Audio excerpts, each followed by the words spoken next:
Hi guys, welcome back to the Friday Night Social on the 29th of May. This is part two, and what we're going to be doing is we're going to be talking about the golden question. Now, this will be split up into two parts, so this will be part two, which will be the first three questions, and then we'll make a part three, which will be the final three questions as well. So first up tonight, we've got Tom. So Tom, what is your golden question to the rest of the guests tonight?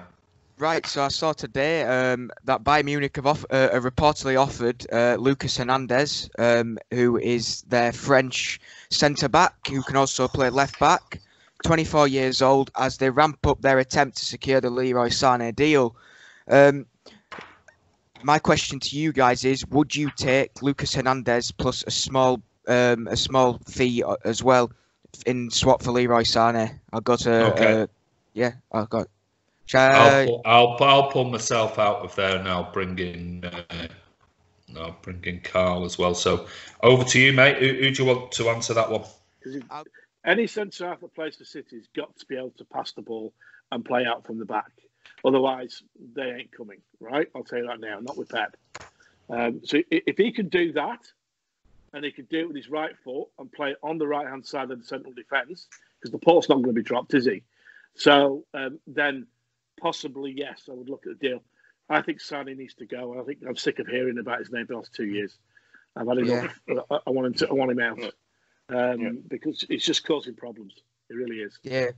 He's refusing to sign a contract. Get rid. So it depends on his ability with his right foot, in my opinion. Okay, Ryan. I don't know. I think I'd probably be all right with Hernandez coming in, but I think I tweeted at the weekend while watching the Classica, or Tuesday I think it was, that if City don't mention David Alaba or specifically Alphonso Davies in the negotiations, they're absolutely stupid. If we don't even mention either of those two. But I was looking here, he's had 12 injuries in the last 4 years. Really? 2 of which have... So he had a collateral ligament injury which, when he was at Atletico, as he was moving to Bayern, which put him out for 178 days. And the one this season was ligament crack in the ankle. Is what he had, and that put him out for 14 games. Why did he want to get rid of him? I think he might have had a buyout clause, but he was like at Atletico. He was regarded as one of a very good young player, and obviously he could play centre back or left back.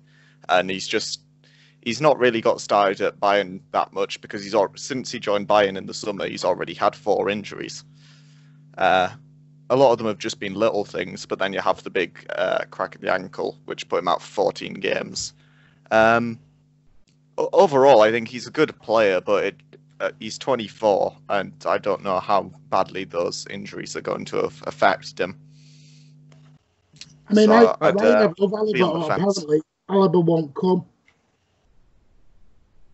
Alaba said he won't come to City. That's the problem with that. Well, I'd want Davies over Alaba anyway. Get Davies in at left back. He's sorted for the next decade. Yeah, you are. Karl? No, not for me. Too many injuries. He's not tall enough for a centre back. Left back, again, he's right-footed.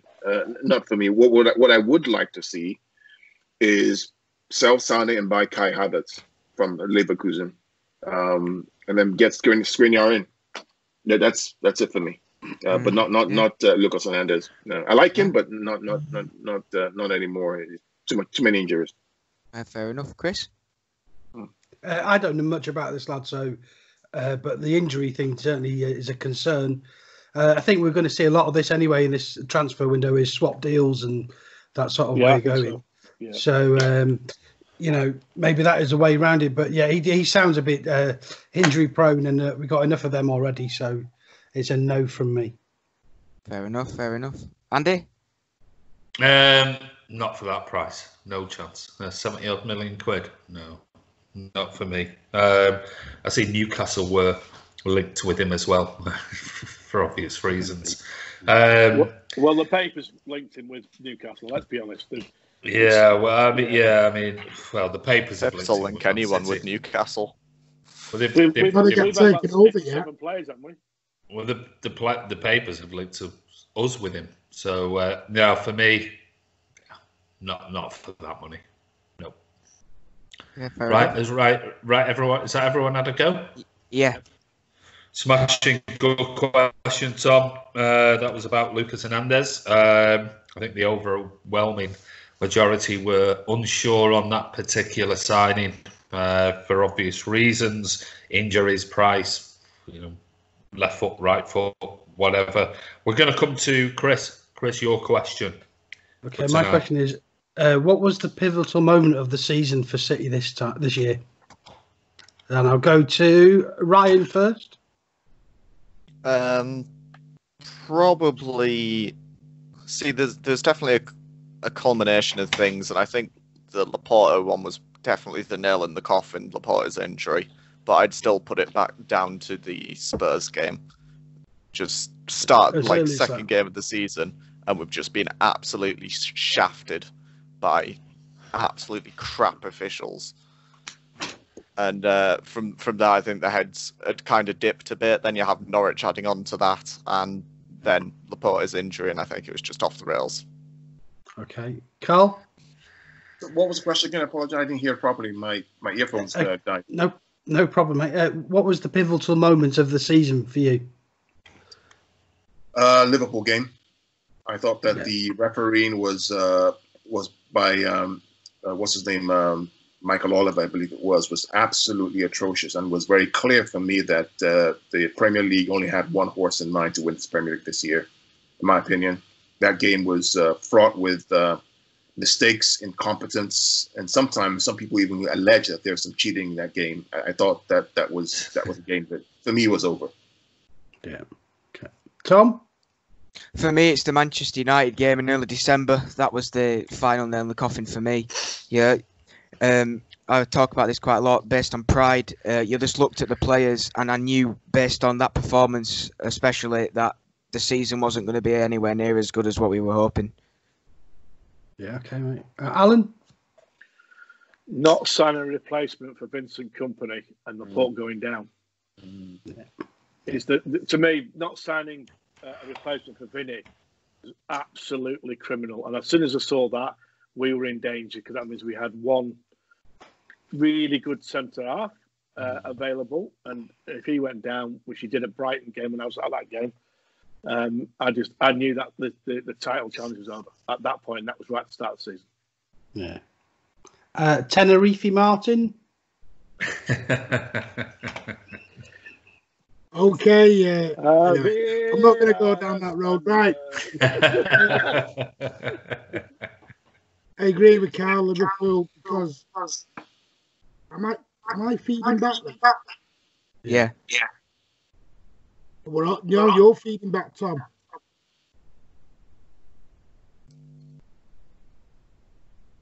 Is that better? Are we having a pause Everyone's here? gone quiet. No, I'm I don't know. Martin, just keep going. Liverpool game, because we could have, if we'd have won, we'd have closed the gap to 2 points. But it opened up to 8 points, But but the final nail was probably Newcastle 2-2 draw. When we let them back in it, that was when I knew for sure we weren't going to be involved in a title race. Andy? Bit of what Alan said, not signing a centre-back. The Laporte injury, I think, was absolutely huge. But I'm going to go against what some of you guys think, or a couple of you, and I think it was the Leroy Sané injury in the Community Shield. I think missing Sané this season has been absolutely massive. We've seen Sterling swapped around, played in loads of positions. We've seen David Silva not having that partnership that he had with Leroy Sané, which was phenomenal. And you see him with Sterling, sometimes he's looking for that run behind the back of a defender, where he played in so many times for Sane. Sterling isn't that type of player. As brilliant as he's been, I think that relationship between David Silva, which I think has really hindered David Silva this season as well, because he's so many times he's been in those, 10 yards outside the box, looked up, and there's nobody there to pass it to, where normally you feed the ball through. And I'm just looking, do you think Jesus can play there on that left-hand side? Because he can. And I was really impressed. Yeah, he can. But I mean, if you want to compare the two players, would you rather have Leroy Sané as a left winger or Jesus? You'd have Leroy Sané every single day of the week and every Sunday. I'm not so sure about that. I'd rather have Jesus. You're talking garbage. I'm not. I promise you. Look at his statistics. His statistics blow that hypothesis completely out the window. And would Leroy Sané have even been here if he hadn't been injured, or would he now already be at Bayern Munich? But that's irrelevant. I mean, how would you know? You're what are you now? Suddenly, some mystic Meg? The two games you don't know, do you? So you don't know. So it's irrelevant. It's pointless. It's a pointless argument. It's like you say, well, what if? What if Mbappe was here this season? How many would he have scored? Well, it's irrelevant because he's not. Mbappe's not at PSG begging to move to Man City, is he? Sané's at City begging to move to Bayern Munich. Well, okay. Show me the evidence where Sané. If we're getting onto this, show me the evidence where he's begging, according to you. Where is the evidence? Where is a contract on the table for 18 months, unsigned? No. You said he's begging to go to Bayern. You said. Well, so where's the evidence? Where's the evidence? Some of his performances. He's not played all season. No, but last season. Well, last season. Look at his statistics last season. Andy, I was at a game where Pep rollicked. Look at his statistics last season. He was stop in and out making him off the bench. He was an impact player. Yeah, exactly. Well, that's irrelevant. You're saying if he was that good, he'd have started every game. He didn't. He was lazy in some games. Yeah, he was. Nobody's saying he was late. He wasn't lazy. What we're saying is, my point was, Martin said he's been begging to go to Bayern, and I said, where is the evidence he's been going to Bayern? Where is begging? Where is the evidence of that? I know that you three are all anti-Sané. I understand that. No, I'm not. I won't play. But don't make statements that you cannot back up with evidence. All it is opinion. All it is opinion. It's opinion. Why is he not signing his contract? Well, that's irrelevant. That's irrelevant. My point is, Martin said he's been begging to go to Bayern. Has he signed for Bayern? Has he signed for Bayern? Has he signed for Bayern? Has he signed for Bayern? Well, he could have signed for Bayern last summer. He could have signed for Bayern in January. Did he sign? Well, did he sign? I mean, you have reports that it's agreed in principle. Did he sign last summer prior to the Community Shield? That was a price issue, wasn't it? They didn't want to pay over 100. Oh no! Now it's a price issue. So see what I mean? It's like it's an irrelevant conversation because it's all supposition. It's all what you think you know about what he's done, and nobody knows. Nobody knows. You don't know. You're only reading the headlines that you were moaning about in part one. Whose idea was it to mention Sané? Okay, so interesting debate. We're going to move on to the next question, which is Ryan. Right, so mine's to do with transfers, and let's keep this brief. Yeah, right. And so from the bottom three in the Premier League, and you're not allowed to, so that's currently Bournemouth, Villa and Norwich. You're not allowed Ake, you're not allowed Grealish. So you have to sign one player from the bottom three. So I've got mine, but I want to see what everyone else wants to go with. I'm writing mine down. I've got mine. What are the bottom three again? What are the bottom three again? Bournemouth, Villa and Norwich. And you're not allowed Ake or Grealish. Yeah. Okay. Yeah. So who do you want to ask first, mate? We'll go to you, Andy. Oh, well, you've caught me out there because I actually, when I said I'd got mine, you'd repeated the question and I went, oh, right, okay. Because you went Bournemouth, Norwich and, did you say Villa? Yeah, Bournemouth, Norwich and Villa. Yeah, see. Right, well, I can go to Tom. I had Brighton in mind, but then when you repeated it, I thought, all right, okay, maybe I haven't.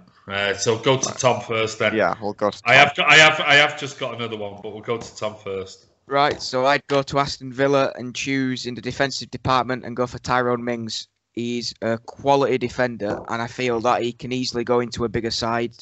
And he's got the height, he's got the passion. I think he's a great defender, can stick in a tackle left, right, and centre. And I'd take Tyrone Mings from the bottom three clubs, excluding Grealish and Nake, obviously. Okay. Okay, we'll go to you now, Andy. Okay, well, that was Mings. I'll show you. It was Mings, if I can write it down there. I did have Dunk. I was going to go for Dunk, but if it was those three, it'd be Tyrone Mings for me as well. Okay, Chris? Yeah, I think Tyrone Mings for me too. And I would have him ahead of Grealish as well. Can't stand him.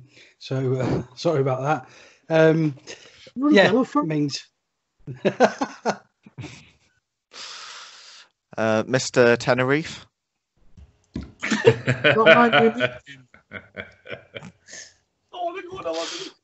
I'm going to change it. Matt Sarrans at Norwich. Decent need a shout. like that. 20 years old, young, hungry. Imagine him under Pep after 2 years of coaching. Not a bad shout, that. Good idea. Right, Karl? Yeah, I'll go something different. I think I'll pick Ryan Fraser from Bournemouth on the left side. I think that under Pep, he would be a pretty good player. He's quick, smart, sharp movement. I think he'd be good. Has he not just been touted as a potential move? I think Newcastle was sniffing around, or the rumours were that they might. Well, he's out of contract, so he'll be free in the summer. A big payday coming his way. Yeah. I heard that Liverpool want him as well. He would be great. He's 26 years old, so interesting. He can his powers. Yeah. Okay, Alan. I'm tossing up over two players at Villa. Obviously, Mings, but the other one is Douglas Luiz, who we had and couldn't get a work permit for, bring him back because he's got his work permit now. Decent shouts. What were your thoughts? Actually, good talking point actually with Douglas Luiz. What were your thoughts? I mean, I was there watching him at the Etihad.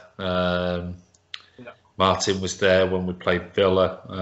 I don't know whether, I think Tom, you were there. I think, What were your thoughts on him on that particular day when you saw him? I must admit, I wasn't overly impressed, but not good. I didn't even. I know it's against City, but that was the first time I've seen him live in the flesh, watching him in a Premier League game. I've actually seen him twice because I was at Villa Park as well for the return. Oh yeah, you did.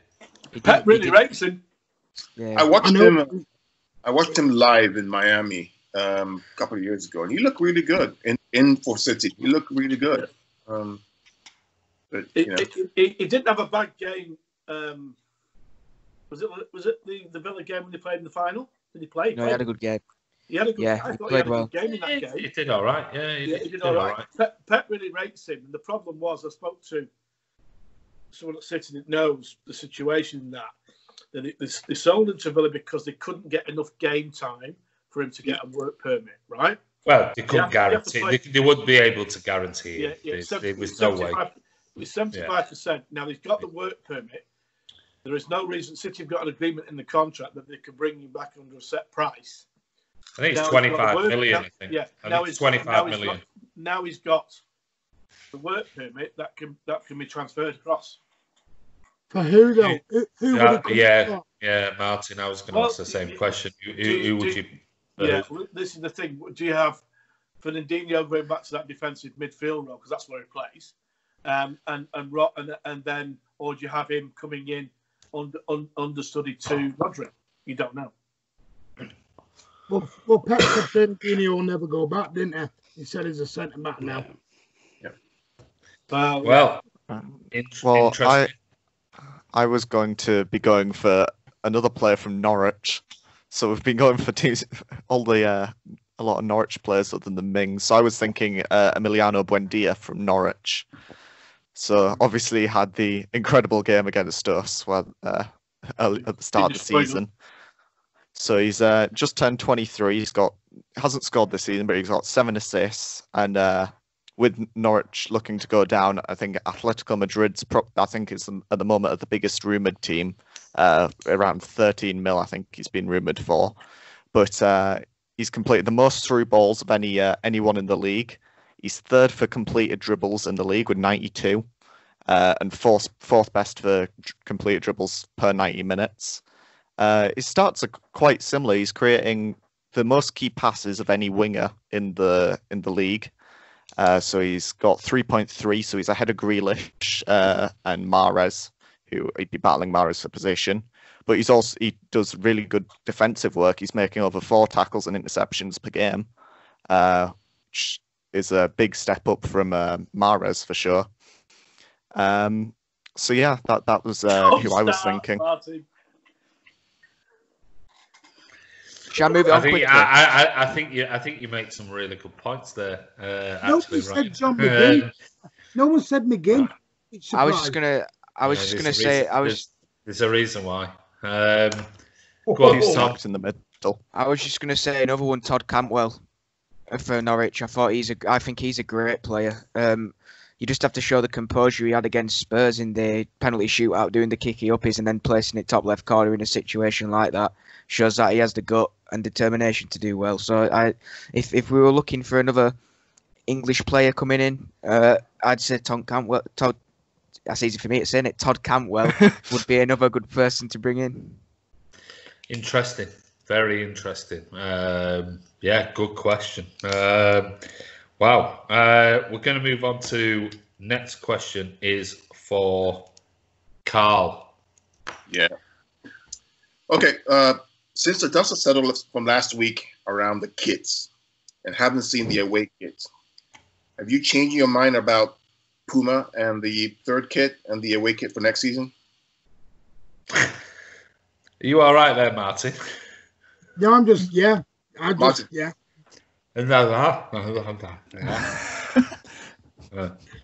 that? What have you had in your mouth? No, I was nodding as well as trying to. I bit my tongue.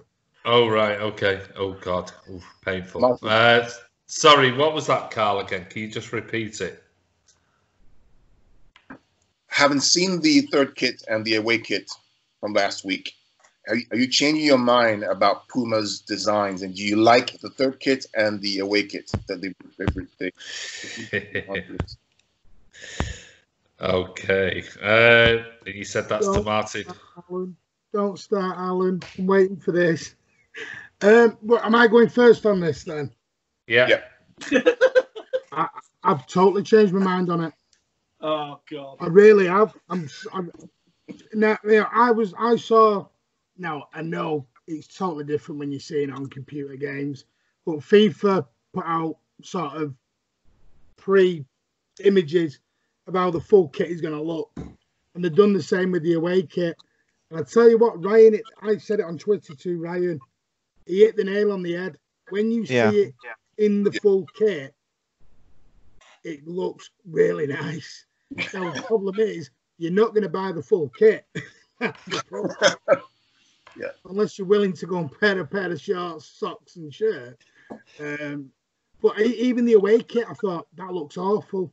But do you know what I've noticed with some of the photos? Some of it's the lighting they use.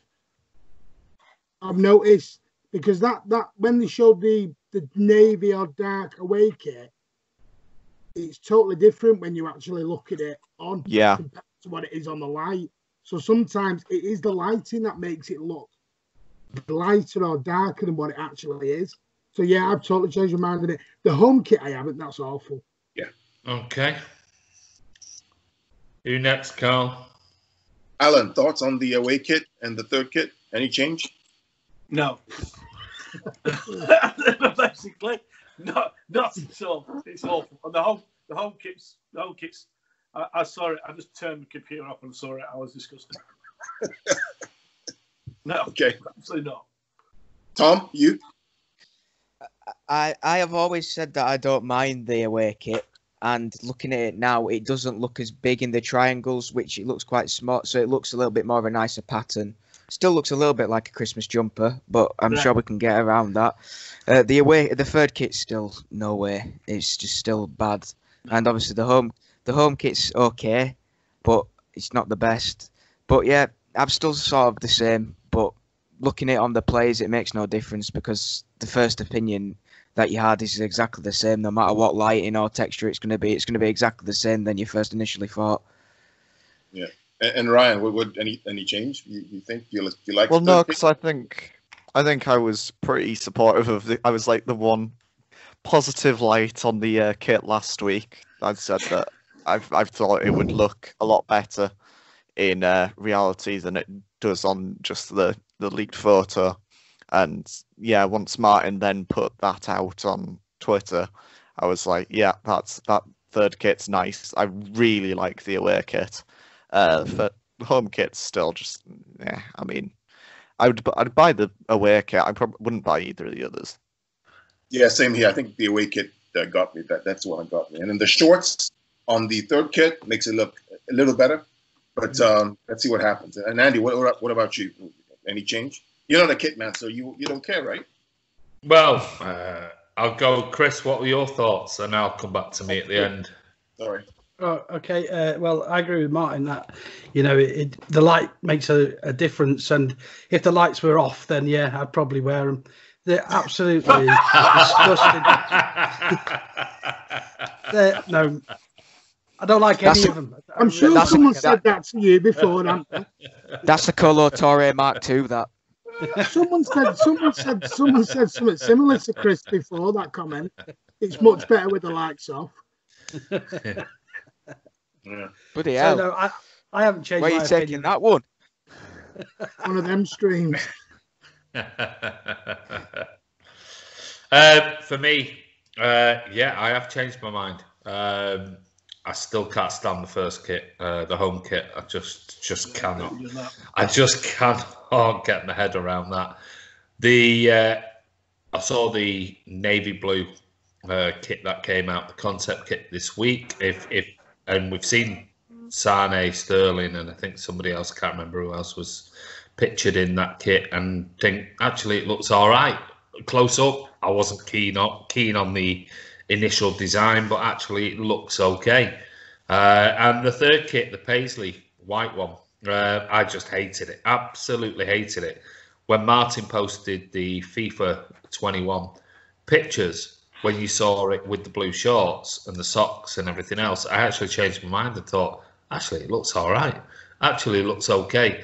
Would I buy it? No, of course I wouldn't. But it certainly flipped my decision, because last week I was going absolutely awful. But then when I saw it, like I said, when I saw it as a full kit, I actually think it looks okay. I still think what we discussed last week, there are better concept kits out there that people should be looking at, or Puma should be looking at. 125th anniversary kit. That was yeah, they should do. They should do. That's the kit every year. Martin did actually buy me 125th. That wasn't a plug into it.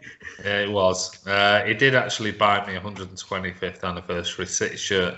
So thank you, Martin, for that. I do appreciate it. No, it actually wasn't, because the missus doesn't know. All right, well, she will do when she sees this then. Or maybe I need to edit that out. Is that everybody? Yeah. I think that's everyone. Alan.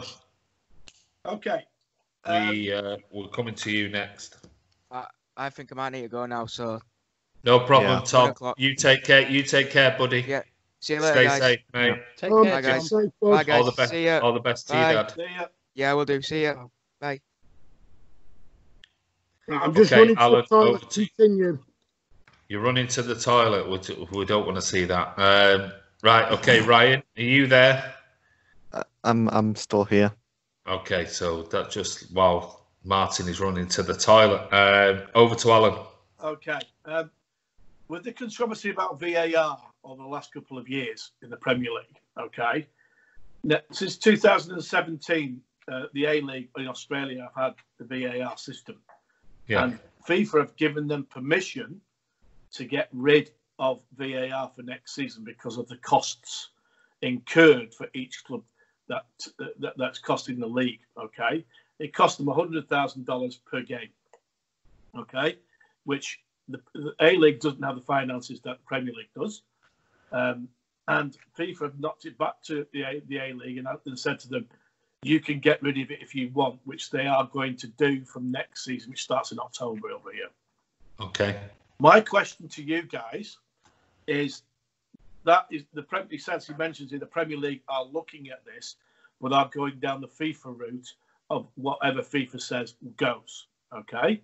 My question is, Premier League are not likely to get rid of it. How would you improve the system of the VAR system for next season, and why? Who do you want to ask first on that one? You. Oh, okay. I don't think it's to do with the VAR system, if I'm being honest. I think it's down to rules and regulations. I think it's the interpretation of the rules and regulations, or laws, or whatever it is that you want to call it, the correct terminology. So I think the VAR system, in essence, I think is a good idea. I don't think it's one that's going away. I think it's staying, so we have to accept it. What I do find very difficult to take is the ambiguous, nonsensical laws or rules or regulations that we currently have in the Premier League. And we've seen how ridiculous it is when there were something like 25 changes made within the first 3-4 months to the laws of the game, and you just think, well, hold on a minute, what we're changing? Are we changing the laws to suit VAR, or should VAR adapt to the laws of the game? And we've seen all this. Is it a toe off? Is it an inch off? Is it a millimetre off? Is it so for me, I honestly, I think VAR is here to stay. I don't want it. I really don't want it. But it's here. We have to accept it. It's definitely not going to go away. But I'd just like to see a change in the lawmaking, the rule making by the FA and the Premier League and around the world, to just make it simplistic.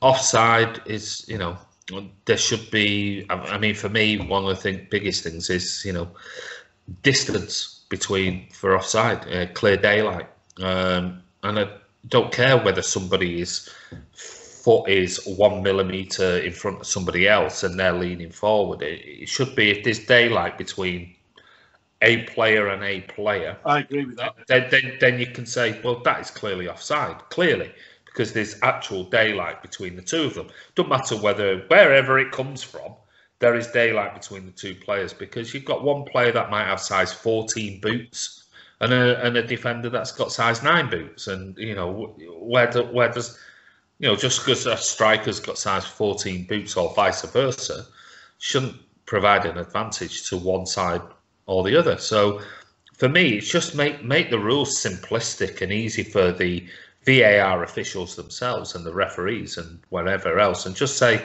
my biggest one is the offside rule. And just say, if there is daylight between the two players, it's offside. If there is no daylight between the two players, we can draw a line, and whether it be the forward is leaning forward and he's 6 feet forward of the defender, if his boot is 1 millimetre, 2 millimetres, and there's no daylight between him and the defender's boot, then he's onside. It's that simple. That would be my biggest thing. I think that stupid handball thing, sort that out. It's handball.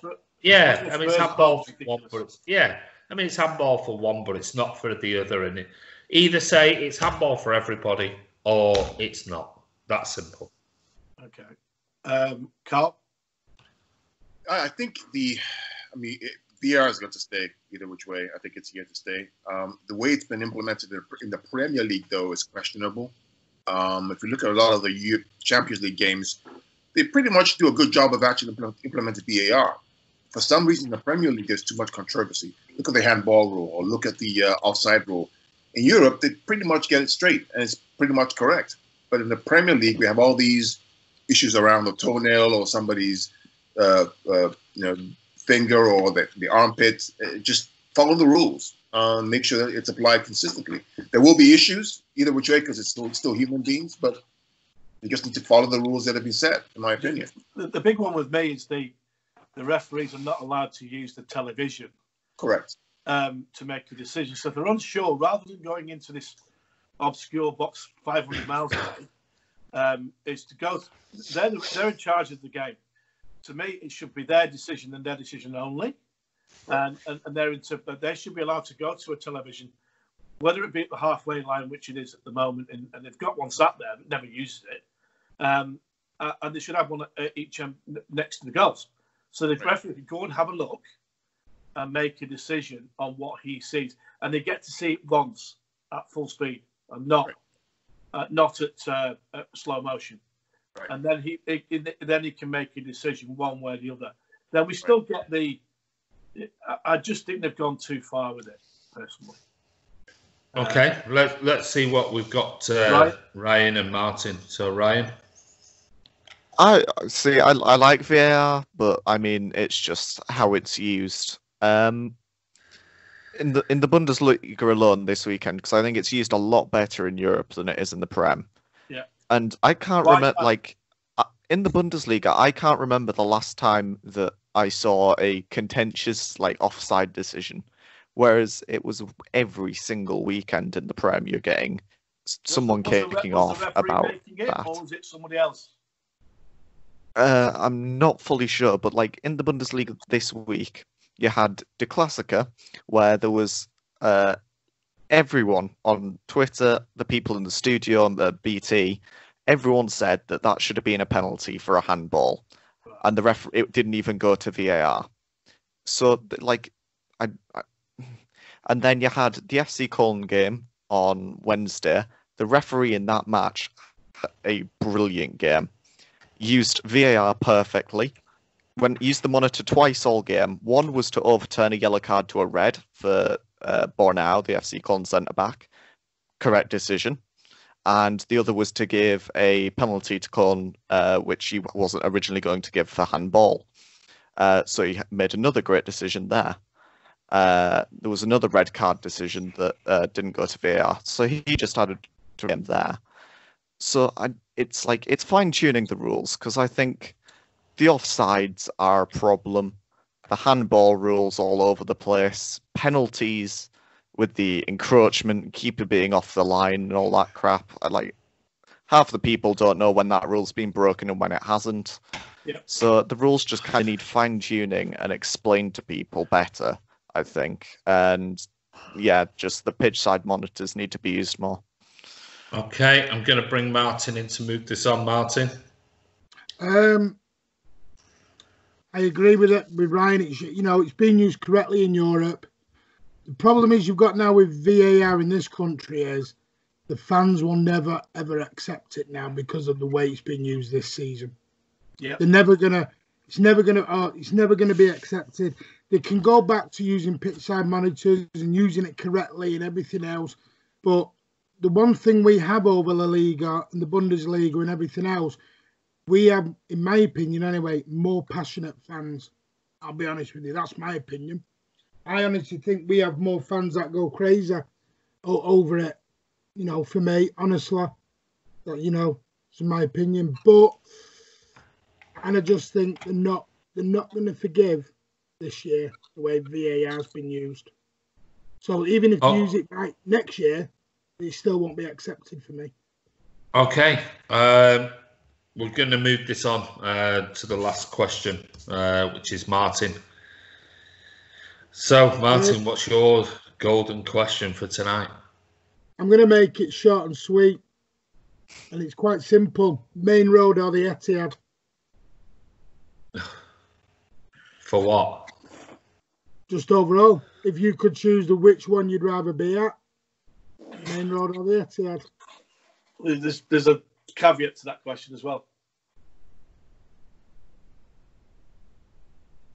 I don't want to go down the whole atmosphere route. No, I'll tell you when you ask me. Go on. Who wants to go for Chris? Go on. Main Road or the Etihad? Well, there's pros and cons for both, isn't there? The Main Road definitely had a better atmosphere. I think certainly for me and the times I was going, there was more camaraderie with the people around you, more community. I do miss that. I don't think that's at the club as much as it used to be. But the Etihad's clean. It's well designed. It's a great stadium. But I think if I was to say Main Road, I think it would be pure sentiment. So I think I'll go and say stick a roof on the Etihad, and it will be the best stadium, in England. So yeah, I'll go the Etihad. But yeah, Main Road was brilliant. Karl? Well, I wouldn't know. I mean, I won't know it yet, so I wouldn't know much about Main Road. But from what I've seen of it, in videos, in past games I've watched recently, the atmosphere is fantastic at Main Road. I recall talking about my visits to the Etihad where, I'm trying to stand up and hear the crowd, and people are telling me to sit down. Maybe at the Main Road, maybe that wouldn't have happened. So, but I've only known the Etihad, so I have to say the Etihad. I know this will be at Ryan. I know it'll be hard for you, Mike. You might know. I mean, the Etihad's obviously more of a stadium than Main Road, which was definitely a thing, collection of stands. But I'd probably say Main Road was better just because of the I think it's more to do with time period than anything, because obviously you had the atmosphere was just so much better and everything was just more intertwined, whereas the Etihad's just another 50,000 seater stadium, just like any other, really, in an era where fans are less involved and don't have the same atmosphere as everything used to. So I'd probably go with Main Road, but as a stadium, the Etihad's obviously more of a stadium. Shall we leave you till last, Alan? Because you got your little caveat. That's all. Yeah. And it's one of those. It's difficult. From a different perspective, I'd like to see the football that was played in the 80s and 90s played in the Etihad Stadium and see what the atmosphere, if they think it's bad now, what it would be like with that type of football played in the Etihad Stadium in the 80s and 90s. But likewise, I would love nothing more to see the football that we play now played at Main Road, because that would just be, it would just, I mean, you've got Liverpool fans who think that Anfield is the be all and end all of atmospheres. Well, no, it isn't. Never was, never will be. But if you could transport the football that we've seen over the last, 6-8 years inside Main Road, Jesus Christ, the roof would be absolutely blown off with the atmosphere. And I think it's just the atmosphere. You take the atmosphere, let's face it, Main Road was a shithole. Trust me. And you go to the Etihad now, and the experience, if that's what you want. All right, you can't get a beer, and it takes you a long time to get a beer inside the stadium, things like that. But actually, the experience itself is inside the stadium is a lot better than it was before. But yeah, give me this team and under Pep Guardiola at Main Road, and I could die tomorrow a happy man. Yeah, well, that's a really good answer. That is a great answer, actually. Yeah. Alan? The The only one. Say. The old main road, when it was standing up with the corners and the old flat lane, which is where I started. Yeah, which is where I started, is the best atmosphere and the best ground. The new main road where it was no corners and the scaffolding and two tin pot stands that they built with the impact was awful, and the flat lane swales destroyed the ground by putting that horrible thing in, destroyed main road. So moving to the Etihad to me was the best thing they ever did, right? Because the ground had been destroyed because of the standing up, and they put two cheap stands in. So, you know, yes, don't get me wrong, I would love to see Pep have his team right now at the old main road in the 70s and early 80s before the standing got destroyed before Hillsborough. But the main road that we all left, I basically waved goodbye, and I thought it's been destroyed. I remember playing. We used to play cup finals at main road, replays. You know, when you stood up in the kipaks and the corners were built properly. You know, it held 55,000 in there, and the atmosphere at Main Road. I remember being there on a rainy night when Paul Power scored. We won 3-1 against Everton in '81. You know, it was pissing down with rain. Moss Side, as we know, is a rough area, but it had its characters. It had its old souvenir shop, the chippy on the corner. You had your chips and curry. All them good memories that I had. Peter Swales destroyed that by destroying the atmosphere of that ground by putting tin pot stands in it. So I would say now Etihad, but if I had to choose one, it's the old Main Road. Interesting. Well, there you go. That brings us to the end of the Friday Night Social. 6 wonderful questions, all in all, from the guests. I want to say a massive thank you to Tom, who had to leave, because it's, what time is it now? It's 20 past 1 in the morning. 20 past 1. Yeah, so it is 20 past 1, trust me. If you want to look at my watch, it is 20 past 1. Yeah, it was the Sane. It would be like half midnight, but it probably would be.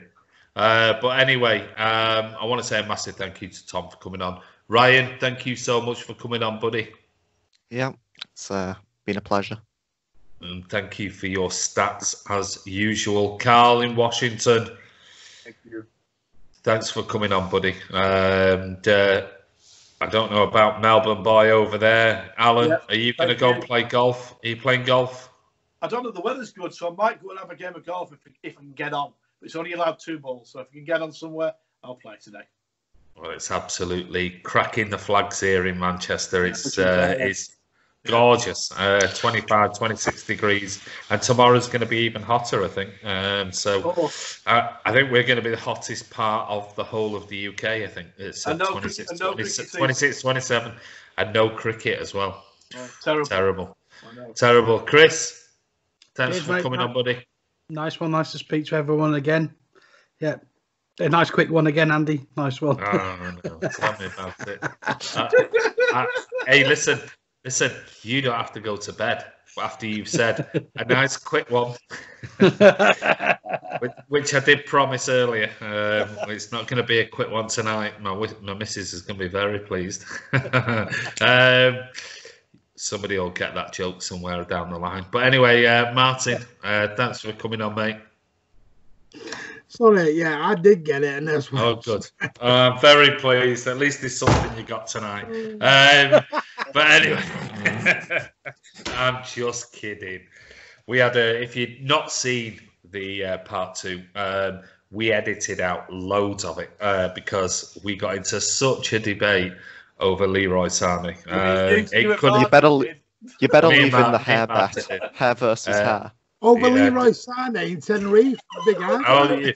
You're telling everybody all the stuff that I've edited out when they've finally watched this back. If you know what you mean. One day, we might do an outtakes. Oh, we will do an outtake without a shadow of a doubt. We will definitely do an outtake video of the Friday Night Social. Once this lockdown is over and the Friday Night Social comes to an end, which it might do. It might carry on, but it'll probably come to an end at the end of the lockdown. But go on, what are you going to say? Leroy Sané.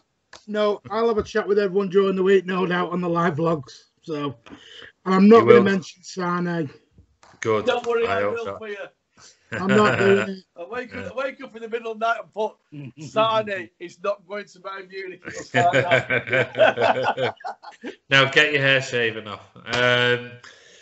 Guys, if you only knew what goes into these Friday night socials, honestly, these guys give a lot of their time to it. Trust me, it's hours upon hours upon hours.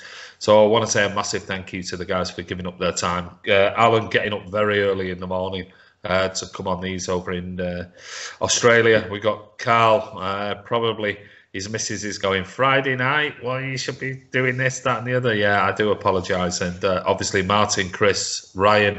Well, it don't make any difference for Ryan because he just don't go to. I'm not going to sleep. I'm going on FIFA after this. Yeah, he don't go to bed.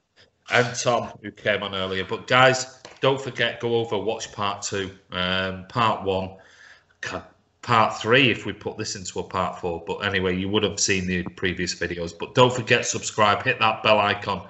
This is Andy from Man City Fan TV. This is the Friday Night Social. Hope you enjoyed it. Take care, and we'll see you next week. That's so camp. No, we need to stop that. No, it's literally he started that one, and I'm going to leave this one on because he started it up there in the corner. See you guys. Take care.